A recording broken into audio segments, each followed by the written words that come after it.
ప్రభు యేసు వర్తమానము వినుమా ప్రియనేస్తమా, విని నీవు ప్రభుని విశ్వసించుమా. వినుమా ప్రియనేస్తమా, విని నీవు ప్రభుని విశ్వసించుమా. Praise the lord. దేవునికి స్తోత్రం. అనుదిన మన్నా అనే ఈ ఆధ్యాత్మిక కార్యక్రమాన్ని వీక్షిస్తున్న ప్రియ సోదరి సోదరులారా, మన ప్రభువును రక్షకుడునైన యేసుక్రీస్తు అతి శ్రేష్టమైన నామములో మీ అందరికీ శుభాలు వందనాలు తెలియచేయుచున్నాను. ఈ శ్రేష్టమైన సమయంలో దేవుని పరిశుద్ధ గ్రంథంలో నుండి సామెతల గ్రంథం 28వ అధ్యాయం 14వ వచనం, నిత్యము భయము కలిగి ప్రవర్తించువాడు ధన్యుడు. ప్రభునందు ప్రియ దేవుని యొక్క బిడలారా, దావీదు గారి కుమారుడైన సొలొమోను గారు రాజ్య పరిపాలనలోకి వచ్చిన తరువాత దేవుని సన్నిధిలోనికి వెళ్ళి 1000 దహన బలులు అర్పించి ప్రార్థించి ఆ స్థలములో ఉన్నప్పుడు దేవుడు ఆయనకి ప్రత్యక్షమయ్యారు. సొలొమోనో, నీకేం కావాలో కోరుకో అని ప్రభు అడిగారు. ప్రజలను పరిపాలన చేయుటకు జ్ఞానము కావాలని సొలొమోను గారు కోరుకున్నారు. దేవుడు ఆయనకి జ్ఞానమును, దీర్ఘాయువును, ఐశ్వర్యమును దేవుడు ఆయనకు అనుగ్రహించారు. దేవుడిచ్చిన జ్ఞానము చేత సొలొమోను గారు ఈ సామెతల గ్రంథాన్ని రాస్తూ 28వ అధ్యాయం 14వ వచనంలో ఒక అద్భుతమైన మాటను తెలియపరుస్తున్నారు. నిత్యము భయము కలిగి ప్రవర్తించువాడు ధన్యుడు. నిజమే, ఈ భూలోకంలో భయము లేని వ్యక్తి ఎవరుంటారు? అందరికీ భయం ఉంటుంది. కొందరికి రోగము అంటే భయం, కొందరికి చీకటి అంటే భయం, కొందరికి దయ్యాలు అంటే భయం, కొందరికి అప్పులు అంటే భయం, మరికొందరికి మార్పు చెందని భర్త త్రాగి వచ్చి కొడతాడేమోనని భయం. ప్రతి వ్యక్తి కూడా ఏదో ఒక అంశాన్ని బట్టి భయపడుతూనే ఉంటారు. ప్రతి వ్యక్తి మరణానికి భయపడుతూ ఉంటారు. అయితే ప్రియ దేవుని బిడ్డలారా, సొలొమోను గారు చెప్తున్నది ఈ లోక సంబంధమైన శరీర సంబంధమైన భయమును గురించి ఆయన చెప్పడం లేదు. భయము కలిగి ప్రవర్తించువాడు ధన్యుడు అని చెప్తున్నారు కదా. ఆ భయము దైవికమైన భయమును గురించి ఆయన మాట్లాడుతున్నారు. ఈ భూలోకములో దేవునిని గూర్చిన భయము ప్రజలలో లేదు. అపోస్తులైన పౌలు గారు రోమీయులకు రాసిన పత్రిక 3వ అధ్యాయం 18వ వచనంలో వారి కన్నుల ఎదుట దేవుని భయము లేదు అని అంటున్నారు.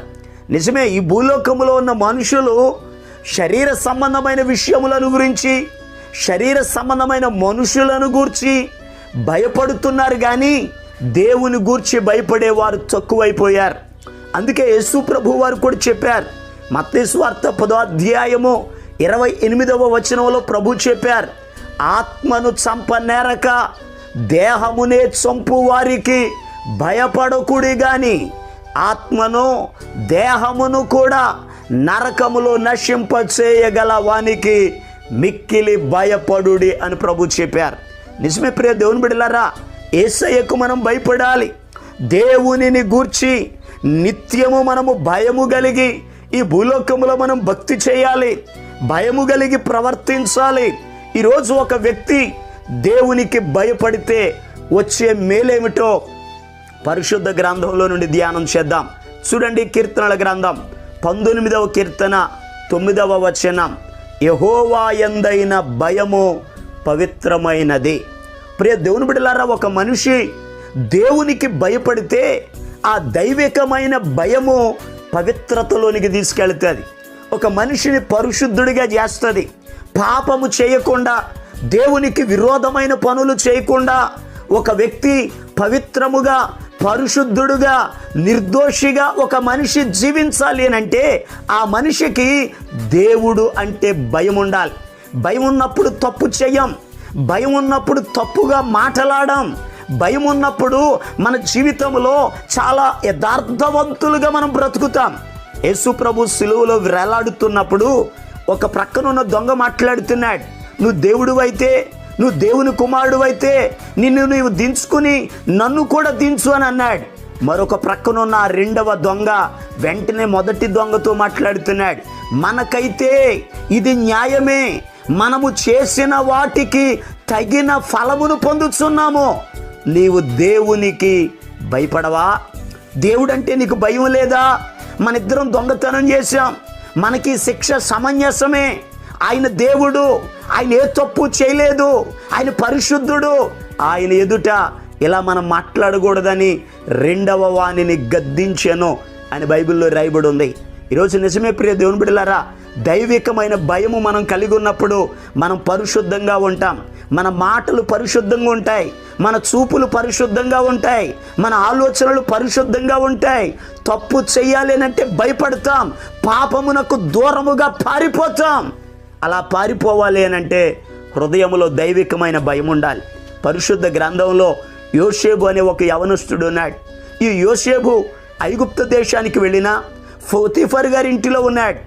ఆయనను బట్టి దేవుడు పోతీఫర్ను ఆశీర్వదించడం ప్రారంభించాడు. పోతీఫర్ కూడా తనకు కలిగిన సమస్తమును, తన భార్య తప్ప సమస్తము యోసేపు చేతిలో పెట్టాడు. అయితే పాపము చేయుటకు పోతీఫరు భార్య ప్రేరేపించిన పాపము దగ్గర నుండి పారిపోయాడు. కారణం ఒక్కటే, దేవుడంటే భయం. ఈరోజు ప్రియ దేవుని బిడ్డలారా, దేవునికి భయపడే వ్యక్తి పాపము నుండి పారిపోతాడు, పవిత్రంగా జీవిస్తాడు, పరిశుద్ధంగా జీవిస్తాడు. భయం లేనటువంటి వాళ్ళు, అయ్యా మా ఫ్రెండ్స్ చెప్పారండి తాగాను, పలానోళ్ళు చెప్పారు ఈ పని చేశానని మనుషుల మెప్పు కొరకు తంటాలు పడతారు. భయం ఉన్న వ్యక్తి ఏ వ్యక్తికి లొంగడు, తన జీవితాన్ని పవిత్రంగా కాపాడుకుంటాడు. మరి ఇంకొక మాటను జాగ్రత్తగా పరిశుద్ధ గ్రంథంలో నుండి ధ్యానం చేద్దాం. చూడండి, కీర్తనల గ్రంథం 111వ కీర్తన 10వ వచనంలో ఈ రీతిగా రాయబడి ఉంది, యెహోవా యందలి భయము జ్ఞానమునకు మూలము. ఒక వ్యక్తి దేవునికి భయపడుట ద్వారా జ్ఞానం కలుగుతాడు. ఎందుకని ఈ లోకంలో చాలామందికి జ్ఞానం లేదు. యాకోబు రాసిన పత్రికలు కూడా ఉంది, మీలో ఎవనికైనాను జ్ఞానము కొదువుగా ఉన్న ఎడల అతడు దేవుని అడుగవలెనని వాక్యం చెప్తుంది. జ్ఞానము ఇచ్చేది దేవుడు. ఎవరు దేవుని దగ్గరకు వస్తారో, ఎవరు దేవునికి భయపడతారో, ఎవరు ప్రార్థిస్తారో వారికి దేవుడు జ్ఞానమును దయచేస్తాడు. ఎందుకనగా జ్ఞానము దేవుని దగ్గర ఉంది. వాక్యంలో రాయబడిన మాట, బుద్ధి జ్ఞానము సర్వ సంపదలు ఆయన యందే గుప్తములై ఉన్నవి అని వాక్యంలో రాయబడి ఉంది. ప్రియ దేవుని బిడ్డలారా, దేవునికి భయపడుట ద్వారా జ్ఞానము కలిగిద్ది.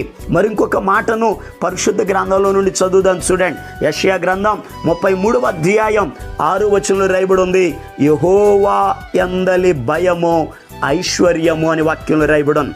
అనగా ఒక వ్యక్తి దేవునికి భయపడుట ద్వారా ఐశ్వర్యవంతుడవుతాడు, ఆశీర్వదించబడతాడు. అతనికి ఇవ్వబడిన ప్రతి వాగ్దానము నెరవేర్చబడుతుంది. ఆదికాండం 22వ అధ్యాయాన్ని మనం చదివితే దేవుడు అబ్రహాము గారిని తన కుమారుడైన ఇస్సాకును తీసుకొచ్చి బలివ్వమని అడుగుతారు. అబ్రహాము తన కుమారుని తీసుకెళ్ళాడు. ఆ పర్వతం మీద దేవునికి బలివ్వబోతుండగా దేవుడు పిలుస్తాడు, అబ్రహామా ఆ చిన్నవాని మీద చేయి వేయొద్దు. ఎందుకో నేను అడిగితే, దీనిని బట్టి నాకు అర్థమైంది నీవు దేవునికి భయపడువాడవని. కనుకనే దేవుడు వాగ్దానం ఇచ్చాడు, అబ్రహాము గారిని ఆశీర్వదించాడు, అబ్రహాము గారిని విస్తరింపజేశారు. ప్రియ దేవుని బిడ్డలారా, ఒక వ్యక్తి దేవునికి భయపడితే అతనికి ఇవ్వబడిన ప్రతి వాగ్దానము నెరవేర్చబడింది.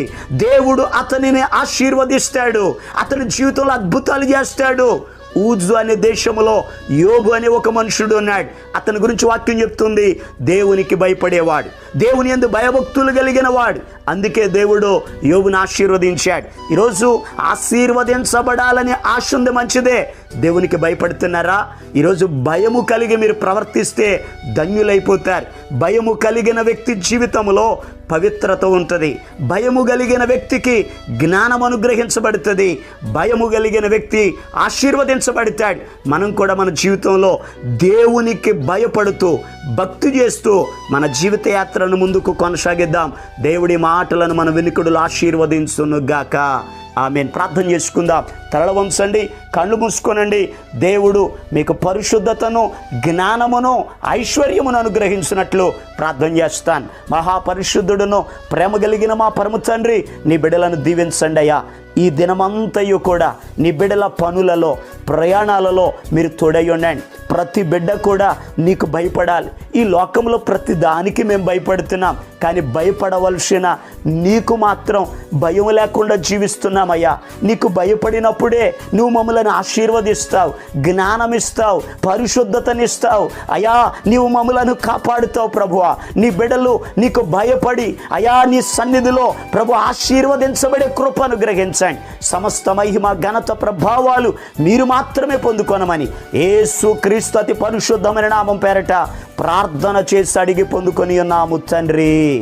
ఆమేన్. మన ప్రభు అయిన యేసు క్రీస్తు కృప మీకు తోడుగా ఉండి నడిపించును గాక. ఆమేన్. ఈరోజు పుట్టినరోజు మరియు పెళ్లి రోజు జరుపుకుంటున్న వారికి సీసలి మన్నా చర్చి తరపున మా కుటుంబ పక్షముగా మీకు శుభాలు తెలియపరుస్తున్నాం. May God bless you. దేవుడు మీకు తోడుగా ఉండి మిమ్మల్ని ఆశీర్వదించును గాక. దయచేసి గమనించండి, మీ కొరకును మీ కుటుంబం కొరకును దేవుడు మిమ్మలను అభివృద్ధి పరచాలని నిత్యము మేము ప్రార్థన చేస్తున్నాం. ఏమైనా ప్రార్థన అవసరతలు ఉన్న ఎడల ఈ స్క్రీన్ మీద కనబడుతున్న నెంబర్కి ఫోన్ చేసి తెలియపరచండి. ప్రియ దేవుని బిడ్డలారా, అనుదిన మన్నా అనే ఈ వర్తమానాలు మీ స్నేహితులకు, మీ బంధువులకు కూడా షేర్ చేయండి.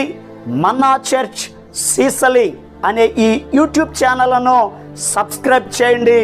అందరికీ వందనాలు. నన్ను చుట్టుముట్టిన బాధలతో నా హృదయం కలవరపడగా, నా స్వంత జనుల నిందలతో నా గుండె నాలో నీరైపోగా, హక్కున నన్ను చేర్చుకుంటివే, భయపడకంటివే. మిక్కుట ప్రేమను చూపితివే, నన్ను ఓదార్చితివే. ఎరిగియున్నానయ్యా నీకే